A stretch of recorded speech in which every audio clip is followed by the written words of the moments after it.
यहाँ तक मेरा विचार है, लिव इन रिलेशनशिप विवाहित महिलाओं के लिए नहीं है।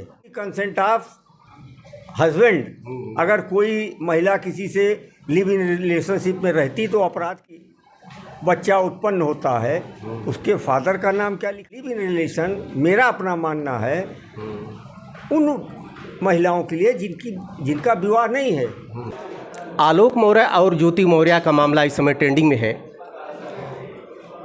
आलोक ये कहता है कि हमारी पत्नी किसी दूसरे पुरुष के साथ रिलेशनशिप में है, अवैध संबंध है उसके, और इस पर ये प्रश्न उठ गया है लिविंग रिलेशनशिप है क्या, क्या ये विवाहित पुरुष या महिला के ऊपर लागू होता है कि नहीं, या अनमैरिड के ऊपर होती, ये इस समय बड़ा सवाल खड़ा हो गया है। हमारे साथ हैं इस समय अयोध्या में के वरिष्ठ अधिवक्ता फौजदारी के श्री कृपाल चंद खरे साहब हैं। ढेर सारी शुभकामना सर। अयोध्या दर्पण के संवाददाता पाठक जी का मैं बहुत आभारी हूँ कि ये बहुत ज्वलंत प्रश्न जो समाज को प्रभावित करते हैं उसको उठाते हैं और उस पर आम जन की राय से आगे जनता के समक्ष सारे तथ्य रखते हैं। सर, लिविंग रिलेशनशिप बहुत बड़ा प्रश्न इस समय है। इसकी लोग बहुत गलत ढंग से इंटरप्रिटेशन कर रहे हैं, व्याख्या इसकी गलत तरीके से हो रही है। एक्चुअली लिविंग रिलेशनशिप है क्या? यहाँ तक मेरा विचार है, लिव इन रिलेशनशिप विवाहित महिलाओं के लिए नहीं है। अनमैरिड या जो फीमेल हैं, महिलाएं हैं, वो तो लिव इन रिलेशन में रह सकती हैं। विवाहित महिलाओं का लिव इन रिलेशन में रहने का कोई औचित्य नहीं, ना कोई कानूनी इसका पहलू है। उसका कारण है आईपीसी में धारा 497 है जिसमें एडल्ट्री शब्द इस्तेमाल किया गया है, लेकिन उसमें पुरुष के ऊपर आरोप है कि अगर किसी महिला को ये जानते हुए कि वो विवाहित है उसके साथ संबंध बनाता है तो वो अब without the consent of husband of that lady तो वो एडल्ट्री का चार्ज उसके ऊपर लगेगा। लेकिन यहाँ जिसका अवैध संबंध कहा जाता है वो महिला से, तो उसके ऊपर तो एडल्ट्री का चार्ज लग सकता है 497 का। लेकिन महिला के ऊपर चूंकि वो उसमें सहयोग कर रही है तो मेरा अपना मानना है कि उसके ऊपर भी अबेटमेंट 107 का चार्ज, 107 रेड विद 497 का चार्ज दोनों के ऊपर लगेगा।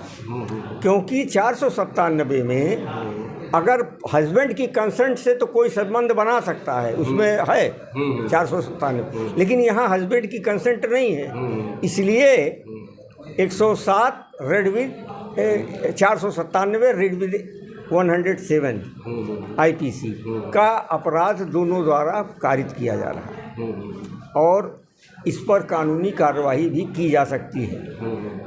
क्योंकि अगर ये नहीं होगा तो कोई भी विवाहित महिला विदाउट द कंसेंट ऑफ, इसीलिए उसमें कंसेंट शब्द दिया उन्होंने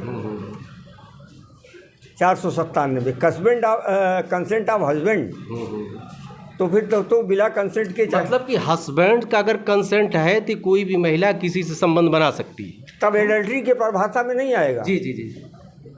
अगर हस्बैंड का कंसेंट नहीं है तो एडल्ट्री की परिभाषा में आएगा। जी। उस आदमी के ऊपर जो संबंध बनाएगा उसके ऊपर एडल्ट्री का चार्ज लगेगा। लेकिन यहाँ महिला भी सहयोग कर रही है तो वो अबेटमेंट में आएगी। जी। किसी अपराध को कारित करने में वो अबेट कर रही है ना, तो उसके ऊपर अबेटमेंट का चार्ज तो आएगा। तो आलोक मौर्य को क्या कानूनी अधिकार है? यही 497 और 107 आईपीसी का उनको मुकदमा दोनों के ऊपर कायम करना चाहिए। वहाँ एक्सेप्ट करें दोनों ना। अच्छा, ये बताइए कि मान लीजिए जैसे मनीष जी वहाँ पर जब ये कंप्लेंट फाइल करेंगे तो क्या ये दोनों लोग अपने डिफेंस में कहेंगे कि हमने ये संबंध बनाया है? और अगर फिर वहाँ डिनाई करते हैं पब्लिक में, तो जो आ रहा है कि नहीं मेरा इनसे है, तो वहाँ फिर तो ये नहीं इसको एक्सेप्ट कर पाएंगे, वहाँ तो फिर ये डिनाई करेंगे। यहाँ तो चोरी छिपे ये अपराध कर रहे हैं, लेकिन वहाँ पर डिनाई करेंगे कोर्ट में। मेरा मानना है किसी भी कीमत पर ये एक्सेप्ट नहीं करेंगे इस बात जी नहीं, एक्सेप्ट तो नहीं करें। हाँ।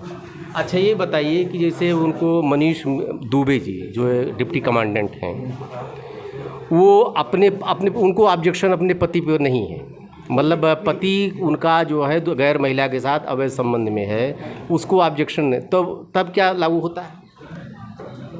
नहीं, उनकी पत्नी को ऑब्जेक्शन नहीं है ना, मनीष की। हाँ। तो अच्छा, मतलब कि दोनों साइड में किसी को ऑब्जेक्शन हो तो लागू होगा। इनके हस्बैंड को आपत्ति है अगर मौर्य के, तो इनका हस्बैंड जो है, जो सफाई कर्मी है, ये तो कंप्लेंट फाइल कर सकता है। ये तो कंप्लेंट कर ही सकता है। अच्छा। हाँ। एक चीज़ और है बाबूजी, ये बताइए कंपनसेशन जो होता है, गुजारा भत्ता जिसको कहते हैं, ये जब ये सफाई कर्मी है वर्तमान में, तो क्या इसको मिलेगा? अपनी पत्नी से गुजारा भत्ता लेने का हकदार है कि नहीं?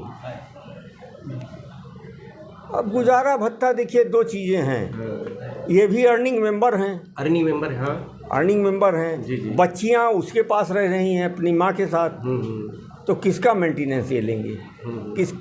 किस लिए मेंटेनेंस पाएंगे? अच्छा, अपनी नौकरी से उतना उनको आमदनी हो ही जा रही। अच्छा, एक चीज़ और है कि क्या पति पत्नी के, जैसे पति नौकरी में है या पत्नी नौकरी में है, तो जो ऊपर है उसका स्टेटस जिसका हाई है, उसके लेवल में स्टेटस लाना पड़ेगा, कानूनी रूप से आना चाहिए? नहीं, ये तो कोई कानून नहीं है भाई। कोई छोटी नौकरी, जैसे 1 लाख रुपए पाती हैं ये ज्योति मौर्य जी, और इनका पति 30,000 पाता है, 25,000 पाता है, तो उससे क्या फ़र्क पड़ता है भाई? ये 30,000 पा रहे हैं। अब ये तो देखिए म्यूचुअल अंडरस्टैंडिंग की बात है कि अगर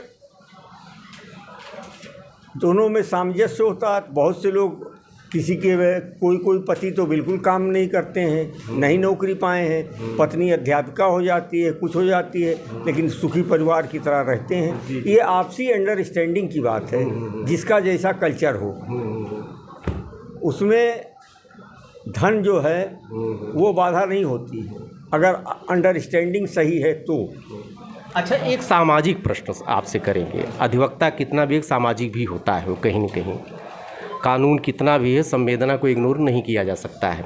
ये बताएं कि क्या आज के समय में पुरुष आयोग की आवश्यकता पड़ गई है इस घटनाक्रम से? पुरुष आयोग, जैसे महिलाओं के लिए तमाम प्रोटेक्शन है, महिलाओं के लिए कानून है, हेल्पलाइन है, लेकिन यहाँ पे पुरुष पिस रहा है, इसका कहीं कुछ नहीं है, तो कटता ही जा रहा है।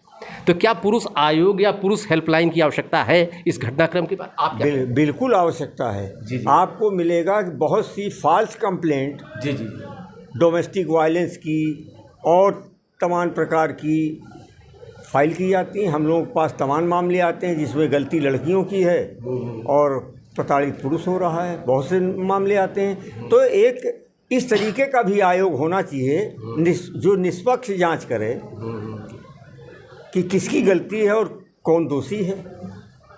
एक चीज़ और कि ज्योति मौर्य जी कहते हैं कि शादी जब की गई थी आज के 10 साल पहले, तो इन्होंने अपना पद छिपाया था, ये नहीं बताया था कि हम सफाई कर्मी हैं, और उसके बाद में ये दहेज का भी केस लगा रही हैं 10 साल बाद। ये तो ये कहाँ स्टैंड कर रही हैं?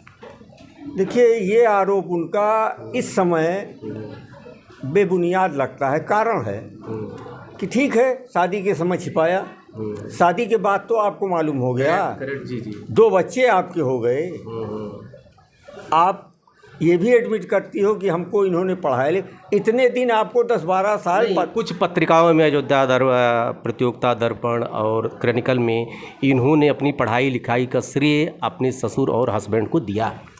उसी पे मैं कह रहा हूँ कि इतने दिन आपको ये पढ़ाते लिखाते रहे, तब ये ग्रीवांस आपको नहीं हुई कि इन्होंने छिपाया अपनी नौकरी के बारे में कि मैं सफाई कर्मी हूँ। अब जब ये प्रकरण उठ गया, जब ये इस स्थिति में पहुँच गई, हो सकता है इनको शर्म लगती हो बताने में कि हमारा पति सफाई कर्मी है और मैं PCS ऑफिसर हूँ, तब ये बात, ये मुझको तो लगता है ये बनावटी बात ये कह रही हैं। ये कह रहे हैं हमारे सारे चैट, हमारे फेसबुक जितना वो है सब इन्होंने वायरल कर दिया, हमारे पति को नहीं करना चाहिए, इन्होंने मीडिया में दे दिया, हमको पब्लिश किया, बेइज्जत किया, उसमें कैसे स्टैंड करेंगी? नहीं, अगर चैट सही है तो ये खुद ही गलत हैं। नहीं, चैट तो सही है। तो चैट सही है अगर तो जब आपके बीच में डिस्प्यूट होगा तो दोनों पक्ष तो एक दूसरे के खिलाफ जो आरोप हैं लगाएंगे। करेक्ट। और अगर चैट सही है तो फिर इसका मतलब इनकी गलती है। हाँ। अगर चैट सही है तो फिर गलती इन्हीं की है। जी। और कहीं के अब मैं आपका थोड़ा से समय और लूँगा। बिल्कुल लीजिए। अब अगर ये डिफेंस लेके आती हैं मैं साहब लिव इन रिलेशन में रह रही हूँ, तो लिव इन रिलेशन का गलत इंटरप्रिटेशन हो रहा है और जो कि समाज के लिए बहुत, हिंदुस्तानी समाज के लिए बहुत ही घातक है। अच्छा, लिविंग रिलेशनशिप का वही मैंने कहा कि इस समय इंटरप्रिटेशन लोग यही सामान्य तौर पे जान रहे हैं कि लिविंग रिलेशनशिप कोई वयस्क है किसी के साथ रह सकता है। लिव इन रिलेशनशिप कैसे वैध होगा? विवाहित महिला का 497 आड़े आ रहा है हाथ में। अभी मैंने आपको बताया without the consent of husband अगर कोई महिला किसी से लिव इन रिलेशनशिप में रहती तो अपराध की श्रेणी में आ रहा है कि नहीं आ रहा है? जी। और उससे भी भयंकर प्रश्न उत्पन्न हो जाएगा अगर लिव इन रिलेशन में रहने के दौरान इनको फिर कोई इशू पैदा हो गया। 2 बच्चियां हैं, उसके फादर का नाम तो इनके पति आलोक मौर्य का लिखा है।